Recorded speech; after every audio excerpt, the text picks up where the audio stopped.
So hello, everyone, and welcome to another episode of Unpacking Possibility. I'm your host, Tracy Stein, and I'm really excited to introduce you to someone who is a supermom in her own right, even though we're going to talk today about why you don't have to be a supermom. Her name is Summers McKay. She's an entrepreneur, she's an author, she's an educator, and a really nice person. And chances are, actually, you probably do know who she is because she's got a super popular podcast. It's called the Optimist Daily, and it covers a zillion really interesting and uplifting topics, and we'll get more into that in a little bit. But welcome, Summers.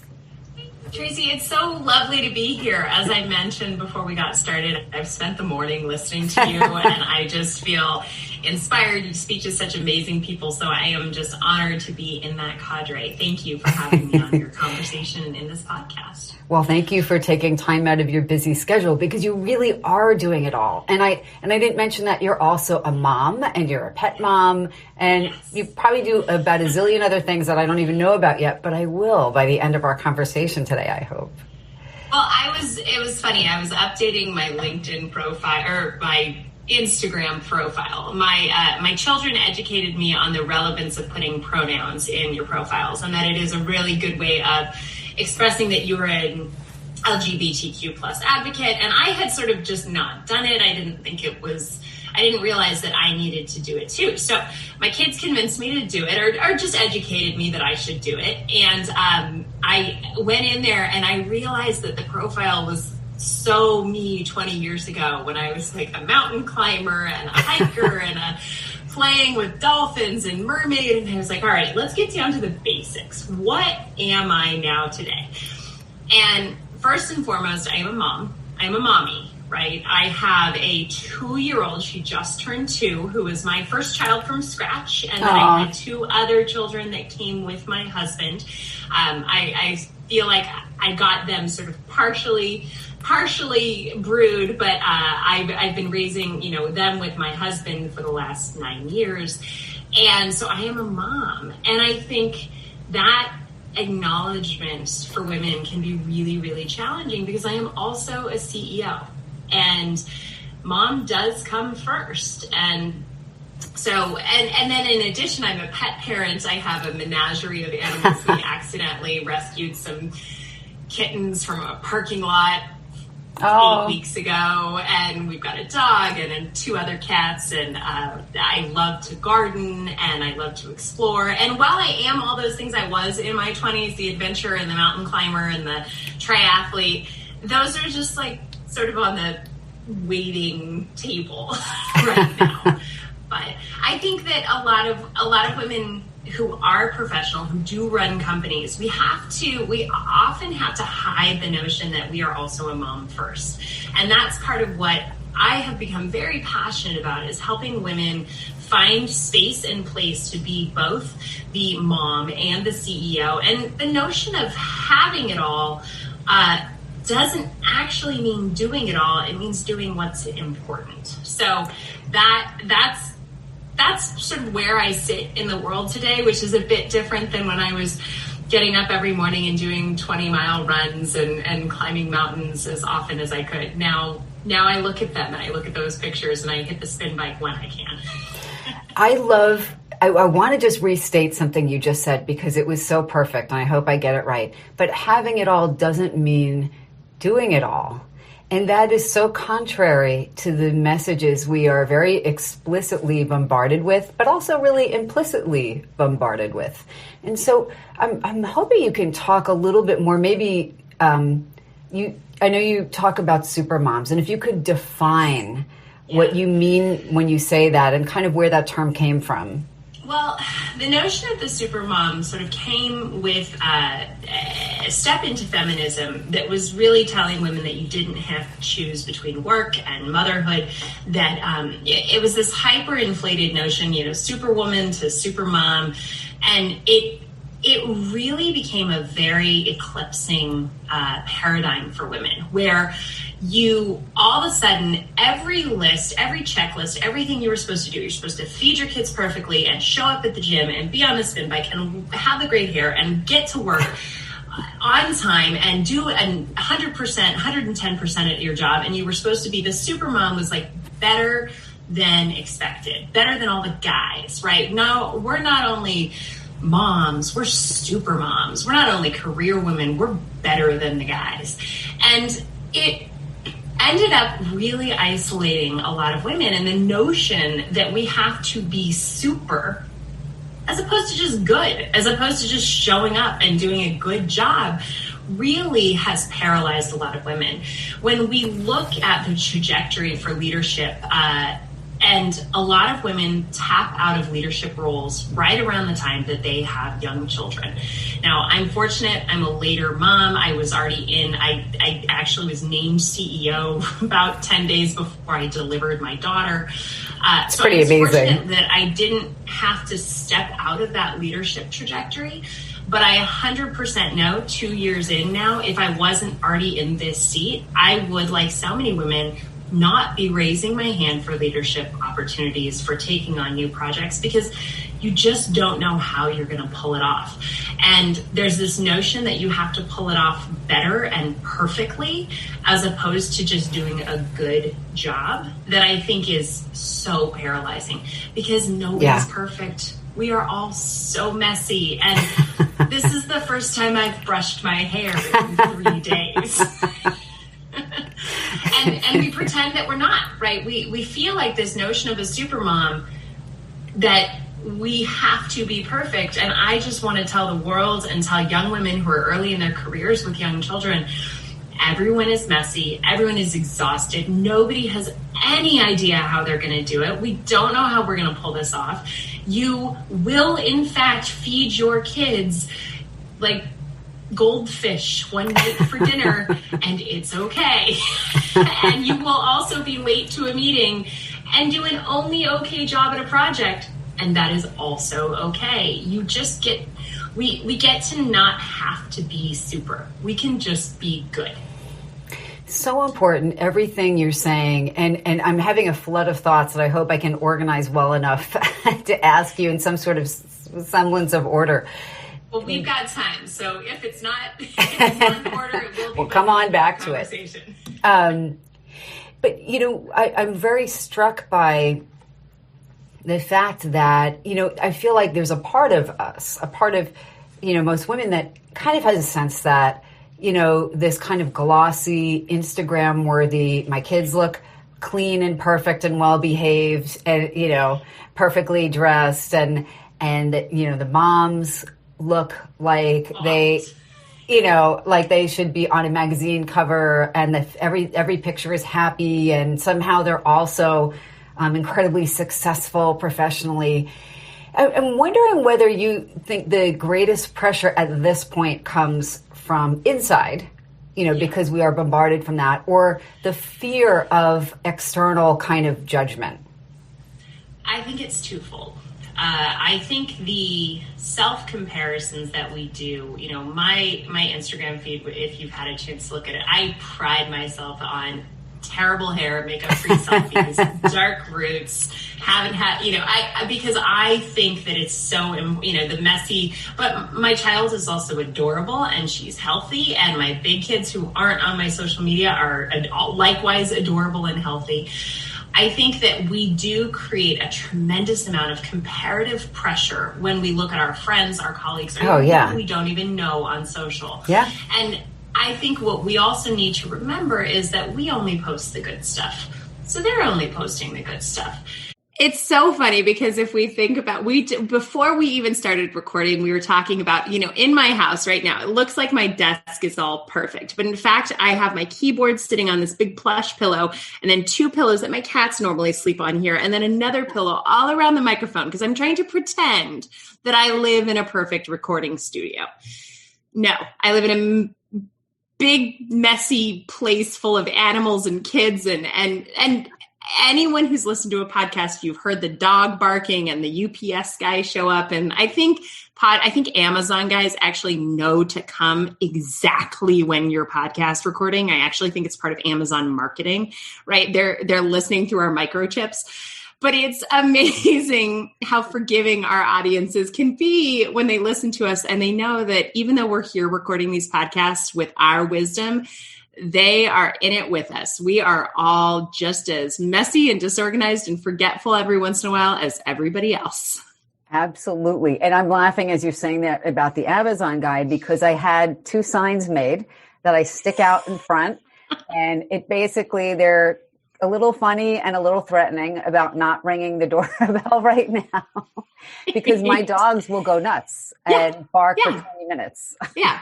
I truly don't think my dog used to bark as much before I started recording a podcast, but it was almost as if she realized that she wanted her voice in the message too.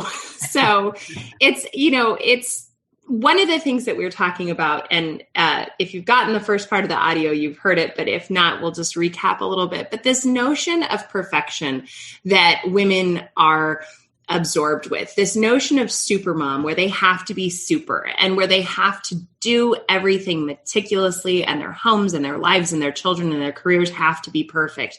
And the idea of supermom, when it came about, really was meant to be empowering. What it has transformed into is a bit diminishing, because nobody's saying super dad, right? Nobody's saying that we have to be super dads, right? You're just dad and you have your career and you do the best you can. And I'm so excited to help younger generations of women who are entering their career trajectory or entering motherhood know that perfection is just not the goal. It's not even on the board. And I do these affirmations, and one of them is perfection is an illusion that gets in the way of learning, because that's kind of what we're all here to do. We're not here to get everything perfect. Otherwise, kind of what's the point? Right. We don't learn from that. I mean, that's, the idea is soothing to the ego, but it's not attainable, and it just causes suffering, actually, mm-hmm. the idea that we have to be there. And so I'm so glad you're talking about this. I also want to be careful that I don't offend men in the audience, but I was laughing when you were saying there's not super dad, this phenomenon of having to be perfectly groomed and the perfect parent and the perfect person at work and the perfect cook, and your house has to be immaculate. Like I have a great husband, but he, I joked with him that the standards are not the same. And, sometimes when he's done the dishes, he's kind of hoping for a little bit of a parade, And meanwhile, I might be up till like midnight if people are coming, because I'm like, endlessly straightening things. Right. Right. Well, it's funny. My husband actually has a Superman tattoo on his forearm, right? It's funny because prior to him, 2 guys I dated also dressed as Superman for Halloween. So I think I might have a type. But this idea of this is one of the things that I find most challenging about it is when I was really struggling, when COVID hit, my whole life changed, because previously my daughter, my brand new itty bitty perfect 3-month-old daughter was delivered by me at 8 a.m. to a daycare. We would leave the house at 7 a.m. I would put on the breast pump while driving, pumping milk to make sure she had it, deliver her to daycare, which was like a good enough daycare, but it was I just picked it because it was available.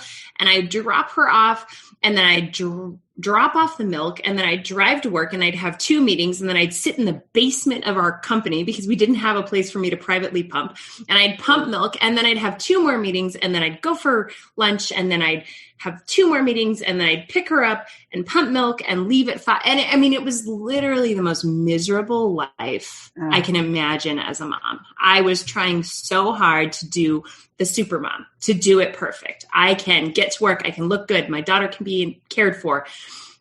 And the only thing that I know that I did do right for us is that in that time frame, my daughter and I co-slept, because I knew that I needed to have some kind of closeness and intimacy and proximity with her so that she knew I was hers. And frankly, I knew she was mine.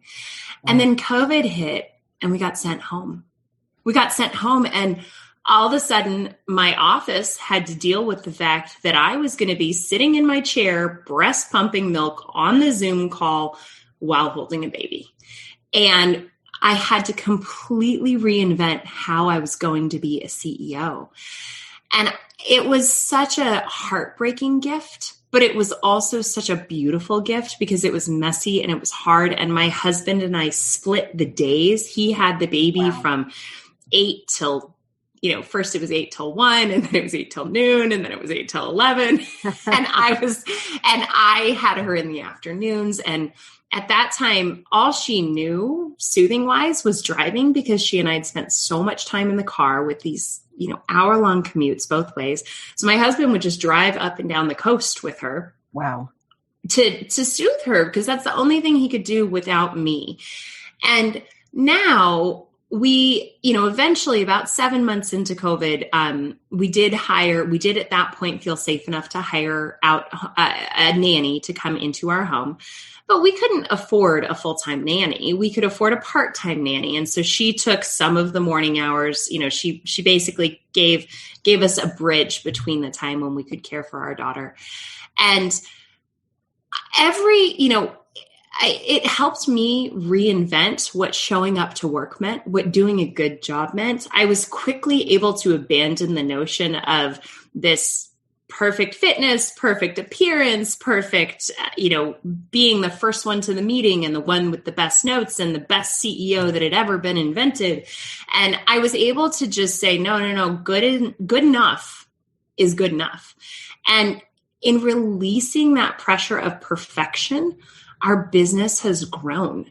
We've had month over month, it just continues to explode because we no longer felt this structural pressure of perfection. The website's not perfect. Okay, well, what's the priority? The priority is our content. The priority is our stories. The priority is our writers. We'll get around to fixing, we'll get around to cleaning the kitchen. But right now, the priority is the content we deliver. So for me, this getting rid of the commute. For me, getting rid of the commute changed my life. And I believe that work from home continues and will, for many women, be a path to success and ongoing leadership. Not having to have that as part of our life. One, we know it's good for Earth, right? Because we don't all need to be in our cars. And then two, I actually think it's very good for families and very good for many women. Some women prefer to be in an office away from their home or don't have the space in their home. But that extensive must be in a place to do a job notion for those of us who have that kind of position has really been lifted. And then two, recognizing, I think I've said it 110 times, but it doesn't have to be perfect. It can just be really good. And it turns out people like really good food. Nobody wants a perfect meal. That's boring. You want a really good meal. And also, this idea of perfect, I think we all create our own version. And I think that changes in each era what that means. I feel like now it includes so much more because we have the potential to cram so much more into our day because of all of our technology and also increased opportunity, which is good. But everybody, the things we put pressure on ourselves to be perfect about might be things other people don't even notice or care about. Right. Like I said, that meal doesn't have to be exquisite for it to be really enjoyable. Yeah. Yeah. And I think that you just said here too, those things that we put pressure on ourselves about might not be things that people care about. It's closing that gap in between what is it that we want to show up in the world to do, to offer, to be, and when I was going through kind of my Instagram profile of who am I, right? I'm Summers McKay, she, her, mommy, CEO, wife, gardener, explorer, pet parent. That's who I want to show up in the world to be. I don't want to show up in the world as an Instagram influencer. Right. I don't want to show up in the world as a perfect cook who nails her HelloFresh, right? And at some point in this whole journey, I actually said to my husband, honey, I have to tell you, I just can't prioritize a great family dinner every night. I'm going to get the pre-made meals that are, you throw in the oven from, they're fresh, they're pre-made, they're good, they're healthy, but I just can't prioritize an extra 45 minutes of food perfection, or like it's going to be healthy. And if it's too bland and y'all don't like it, all the big kids, everybody can take a day of the week that they're in charge of the food.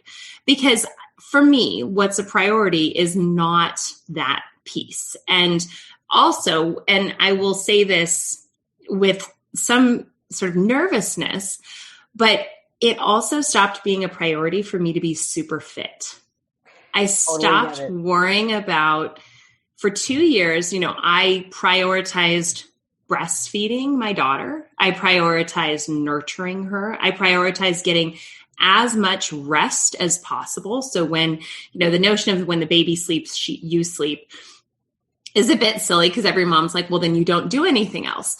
Except for that's also okay, right? So go to bed early at night. So I made a choice for 2 years to just not prioritize being in top-notch shape. And I'm still carrying the baby weight, which is such an American idea, right? That we should just disabuse ourselves of. And I'm finally going back to spin classes and feeling good about it, but I'm doing it because I want to, not because I have any pressure. So in this whole notion of having it all means doing it all, you can't. Having it all means doing what's important to you and figuring out that matrix of what matters most to you. I love that you're talking about that for a few reasons. One is that there's just a limited amount of time and energy that we all have. And if we don't know what our priorities are, we can't make decisions that will leave us feeling okay. Right. And I think people who take care of other people, and that's pretty much every mom, right? There's something in us that says, at the end of the day, this caretaking is not negotiable.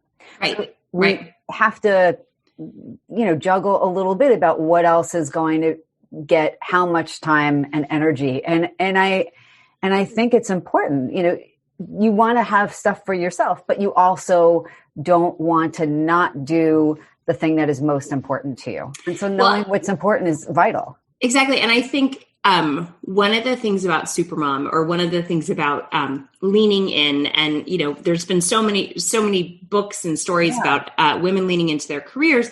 But one of the things that I think much of that conversation has avoided is allowing women to say, priority first and foremost, I'm a mom. And the idea that someone would say before they talk about their careers that they are a mom is very intimidating to women. I had a conversation with a young woman, a mom in my daughter's school, who's earlier in her career stage than I am.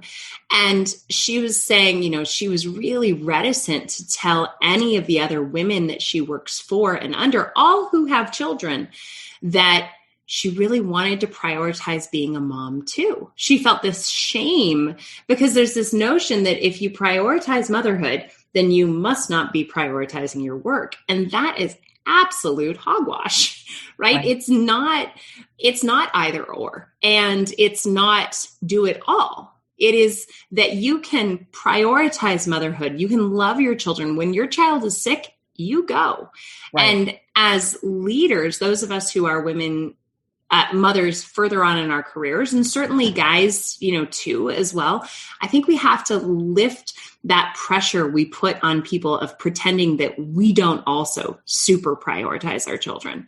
I had a lot of times people have said that my husband, when my daughter's school gets shut down, or my husband travels a tremendous amount for work, he has a very busy career and he is a great dad, but he is not the primary parent. He's not the primary caregiver.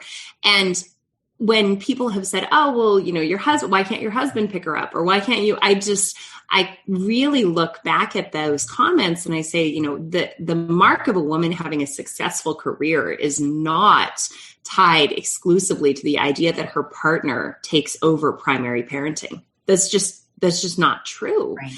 And women need to be allowed, and any parent who chooses to be the primary parent and chooses to have a successful career needs to be given permission that is absolutely okay, honorable, effective, and actually makes for great leadership.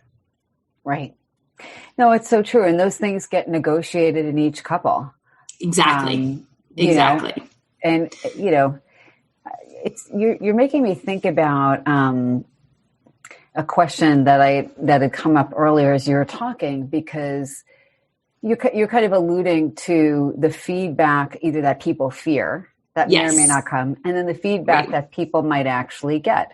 Right. Now, sometimes that feedback is from someone who thinks, whatever your idea of prioritizing being a parent is, that you need to be doing it more or their way, or kind of in an older school way, maybe, which leaves even less room for your work. But then also that, that pressure to prioritize work or that pressure to prioritize trying to look like Barbie going to work and parenting. And, how do you recommend people deal with people's either intentionally unhelpful helpful comments, or the ones that they intend to be helpful, but that just don't feel helpful? I think that's a tough question. I love in podcasts when people are like, that's a great question, because they're buying themselves time. I'm saying that's a tough question because I'm buying myself time to think. And it's okay not to know, yeah, it's not easy.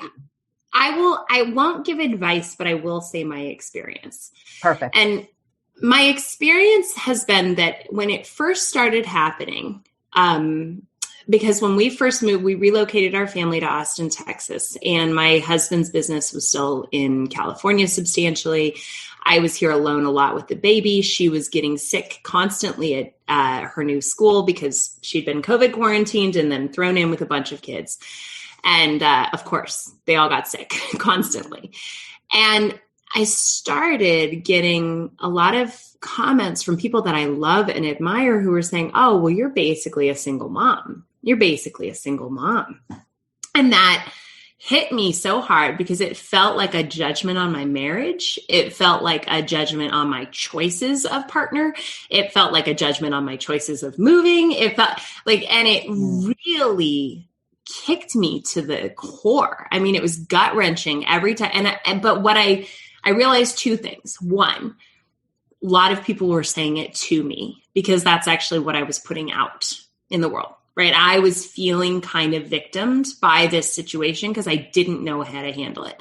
And then two, I needed to stop giving people permission to say that. And instead, I needed to find a new way to have that conversation. And so I started first with, one of my colleagues at the Optimist Daily. And I said, I don't know if you mean to make me feel this way, but it makes me feel this way. And I don't have another term or explanation as to how to define what it is I'm going through, but I know it's not single parenting. I know that I have a supportive partner. And I also don't want to take credit for being a single mom. Single moms or single parents have it a lot tougher than I do. I am just kind of a mess right now. And so that's okay. Yeah. And that's exactly. And that's okay. And I don't need the, checkmate of judgment that even if their intention was never to be judgmental, it felt that way to me. So my choice was to acknowledge, one, that I was putting out that into the world a little bit. I was getting advice, you get what you seek, right? So I was, in some part, I was seeking that feeling of, loneliness. And I was putting it out there in the world that I did feel very much alone. And then I was also willing to say, I'd like this to stop, because I don't, that cycle of negative, of negative affirmation, which I'm not sure is a phrase, but it seems like, that affirmation of what was making me feel bad was not moving us toward the goal.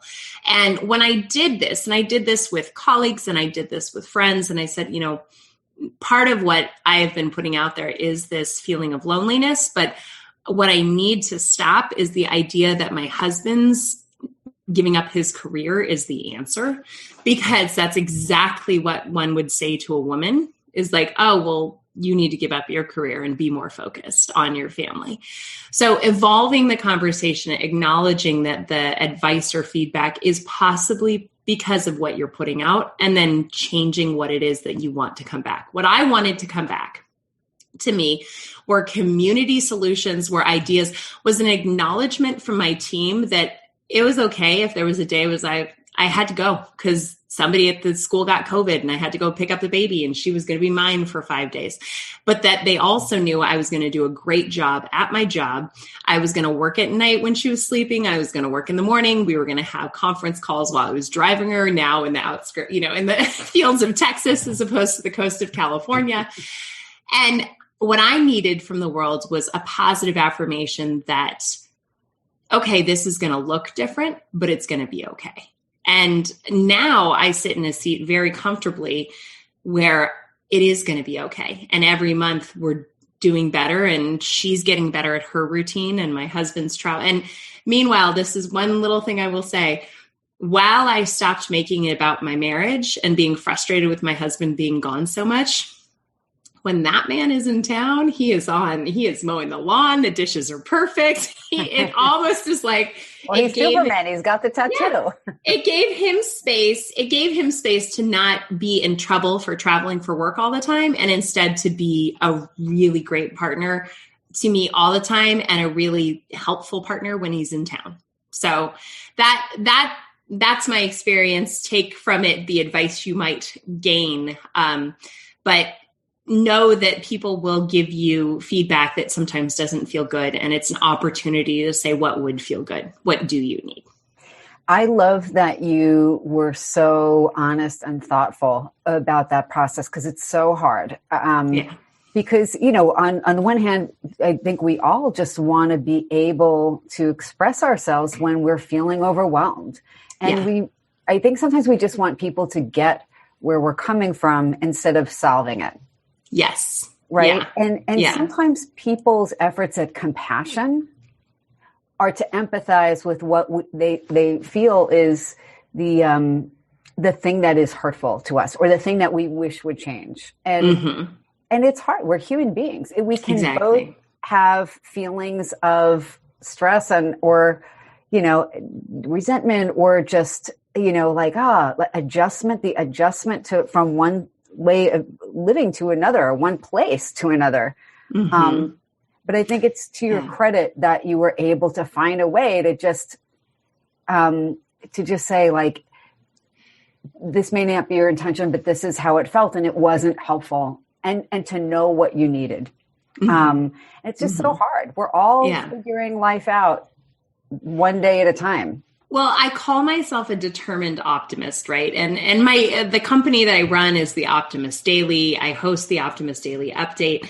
And one of the things that's really a critical tenet of our business is acknowledging that the world has challenges. There are a lot of challenges. We have climate challenges. We have social justice challenges. We have economic challenges.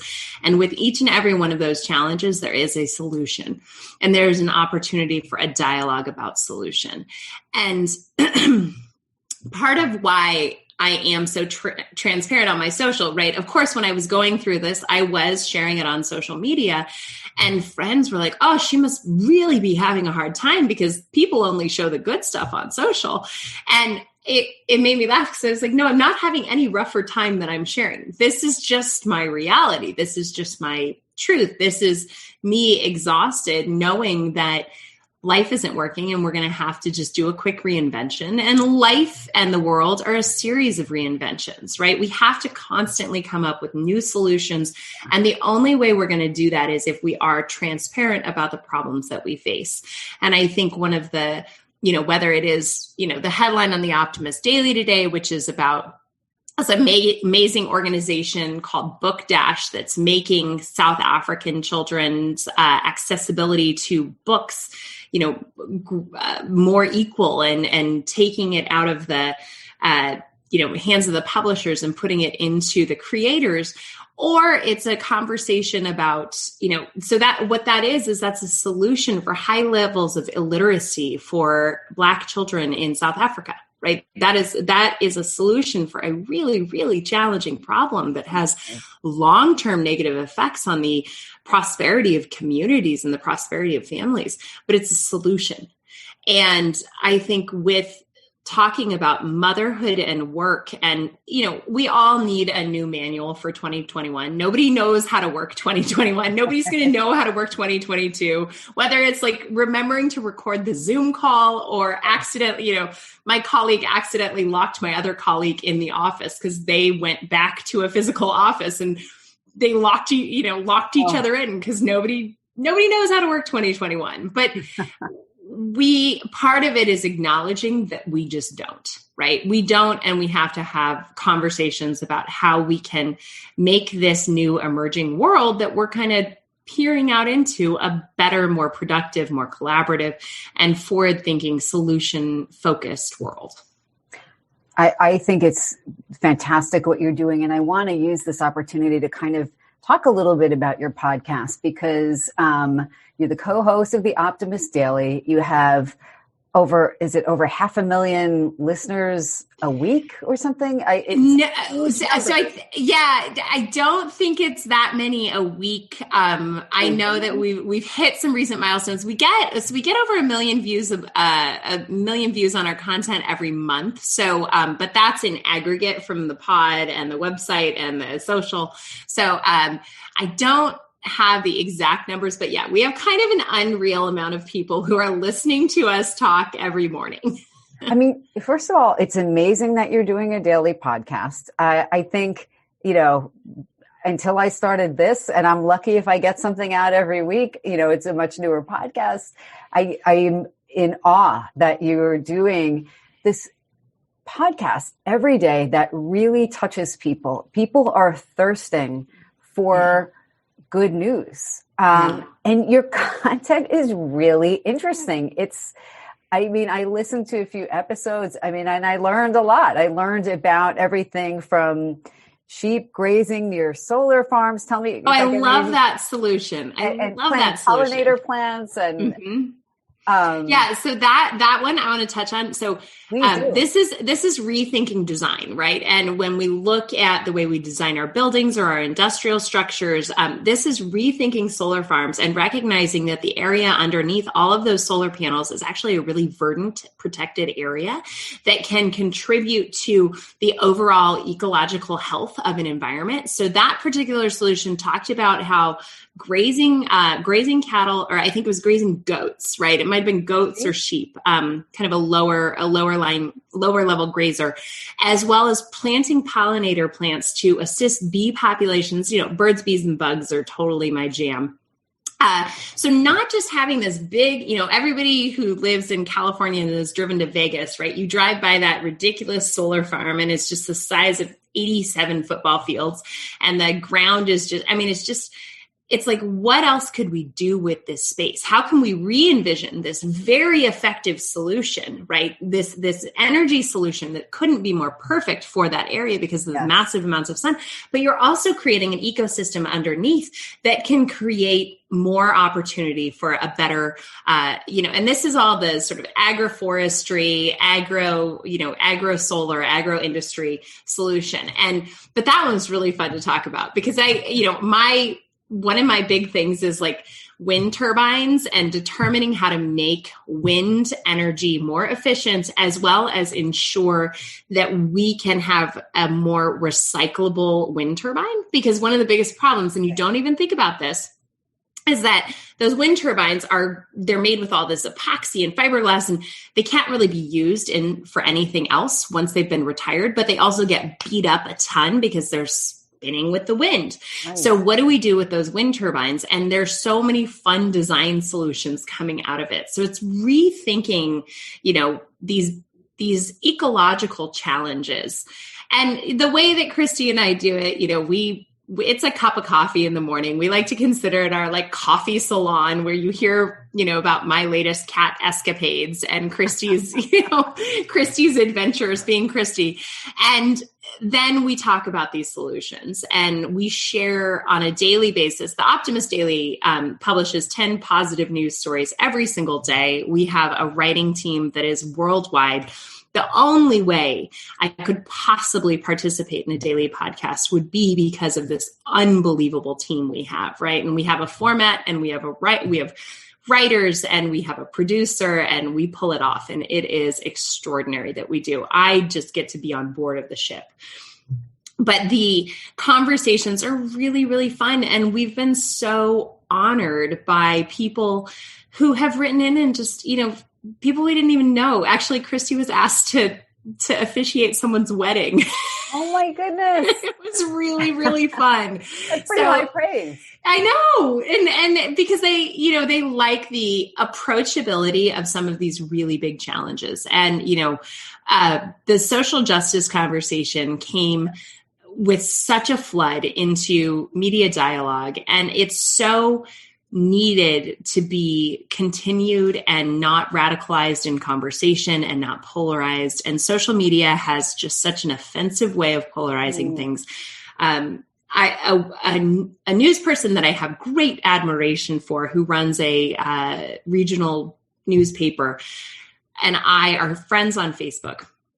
And yesterday she commented kind of a pithy comment on a relatively inflammatory post from a news person, a blogger person, about Simone Biles choosing to exit the Olympics. And this guy, I've never read any of this stuff. I wouldn't know any of his stuff. But all of a sudden, Facebook says, hey, Summers, your friend who you like just made this comment. You should check it out. So I went down the rabbit hole, 20 minutes of looking at this guy's stuff and getting riled up and, oh, he's so offensive. And then I said, wait, I have to remind my friend that we both just got trapped.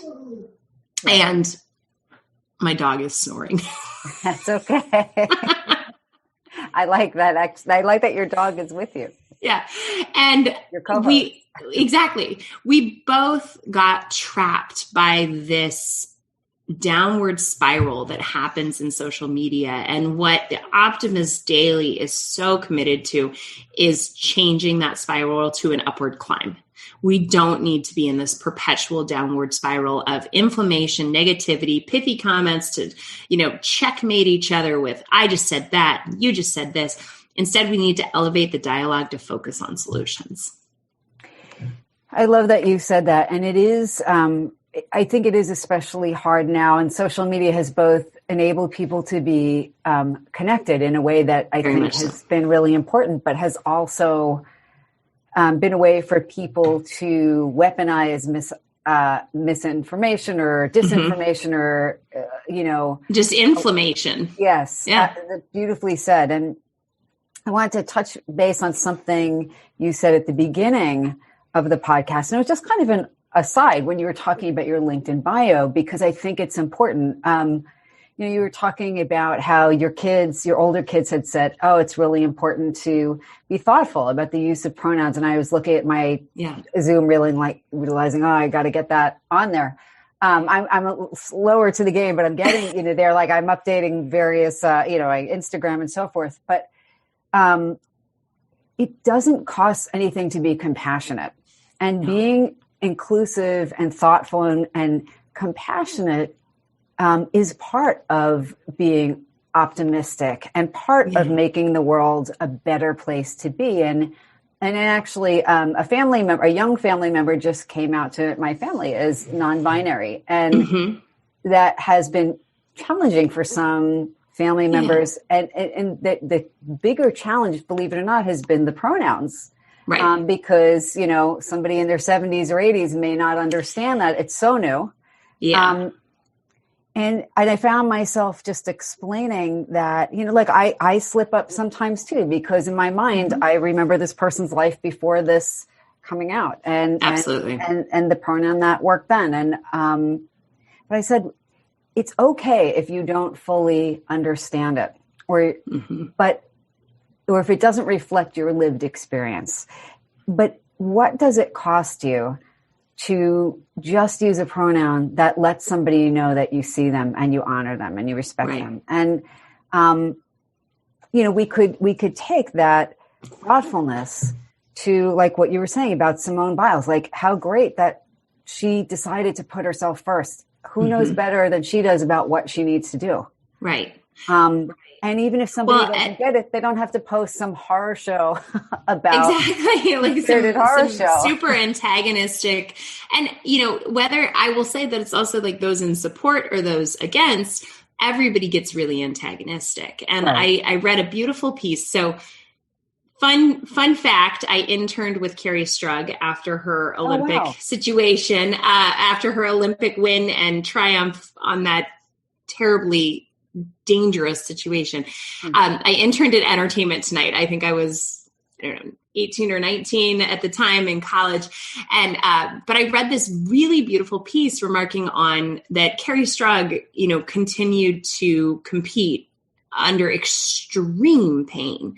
And a woman had written a piece about how her children were watching it and they were really concerned. They were like, why did she was hurt? Why did she keep playing? Why didn't she stop? And the idea that, just as you were saying with the pronouns and the generational challenge that happens, right? Previously, the idea of like, you keep fighting, you fight through the pain was patriotic, right? And the idea that was the goal, or that gender was fixed, was also a notion from different generations. And I think what I would say is to those who are, be as compassionate to the older generation who Absolutely. Does not have the framework as you are to those who are part of the changing framework.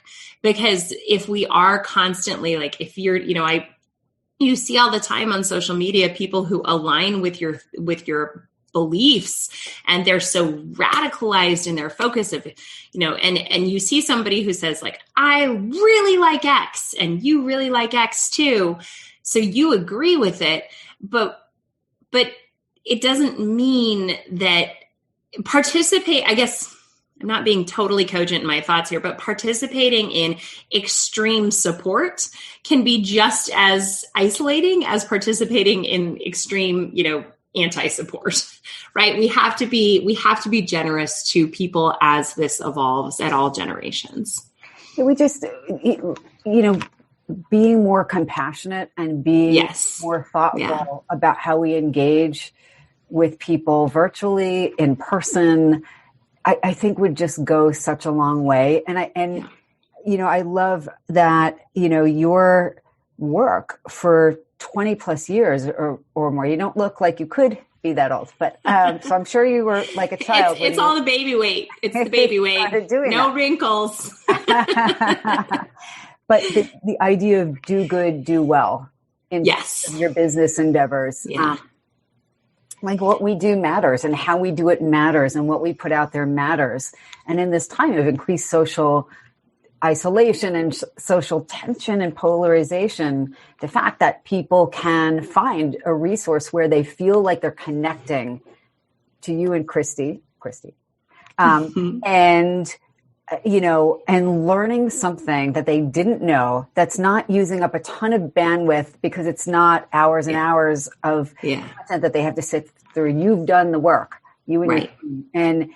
But they're learning something about how we can make the world a better place, how we can, do good in the world. Well, we really want, our goal is to get 100 million people to wake up every morning with a solutions-oriented mindset. And that's the end goal, right? If we could get people waking up in the morning thinking, what are the solutions? Because we know the problems, we know them, and we're talking about them, and you see them everywhere. But you wake up in the morning and you say, what solution can I put to the world today? That would be success for the Optimist Daily. And that would be success for me personally. We've started this new challenge on the podcast that each week, at the end of the week, we review kind of the theme of the previous 5 days, and we decide which one we're going to commit to over the weekend. So which solution we're going to try to put into our own lives, because not just talking about solutions, but actually doing them. So I am embarking in this next weekend on a journey into no single-use plastics, which I find to be almost impossible with a toddler. I know. And so when I fail miserably at my attempt of single-use plastics, I will share just how hard it was. But we are trying not only to illuminate people into these ideas and this conversation, this solution conversation, but also take it into practice into each and every one of our lives. So that's the hope. And I love what I do. I love my team. I am so fortunate to be where I am in my career and where I am in motherhood so that I can disabuse this world of the notion of supermom, right? And the idea, my husband got me a license plate that says Mom CEO. Aww. And for the first 3 weeks, I didn't pick it up from the DMV because I felt like it was bragging, and I felt it made me feel really nervous. And then he and I sat down and I asked, what does it mean to you? And he's like, because you pull it off. You pull it off and you figure it out, and you're a great mom and you're a great CEO. And that made me realize that even though I don't feel perfect at either, I'm okay. I do good. I do, according to others, great. Of course, the self-doubt's still in there. And is it good enough? But it is. And so it's on my car and it makes me laugh. And Brennan, my daughter, sees it and says, pink license plate. Because of course it's bright pink. So there you go. I think that it's time for us all to be, as you said, compassionate and gentle to one another into figuring out what this new world looks like, because we want diverse leadership. We want women and men to be leading companies together and leading industries and coming up with the solutions. We know that businesses do better when they have women at the leadership table. We know that solutions are more ecological, have more of a focus on climate, inclusivity, and social justice when there are diverse leadership roles and diverse boards. And this is all, part of that funnel that I want to ensure our future. I want my daughter to never wonder whether or not she can do her job and be a mom. I love that. Summers, tell people where the best places to learn more about you are. Okay. Well, you can follow me on Instagram, but as I said, I am not an Instagram influencer. So just look for Summers McKay anywhere on the internet if you want to see funny pictures of my cat and me with bad hair. If you are looking for solutions news and focus news, follow the Optimist Daily. Just search Optimist Daily. Our site is optimistdaily.com. And you are welcome to reach out to me on Twitter or LinkedIn or Facebook, anywhere that you can find me or the Optimist Daily to further this conversation on solutions and just making this world a better place. Oh, I love that. And thank you so much for taking the time to speak with me today. This has been terrific. And I can't wait to check out more of your fantastic podcasts and Optimist Daily and more. Well, thank you, Tracy. And thank you for adding me to your roster of extraordinary guests. I feel fortunate to be here with you. Well, likewise. This has been an episode of Unpacking Possibility. You can learn more about Summers McKay all over the internet and on the websites you just mentioned. And until next time, be well.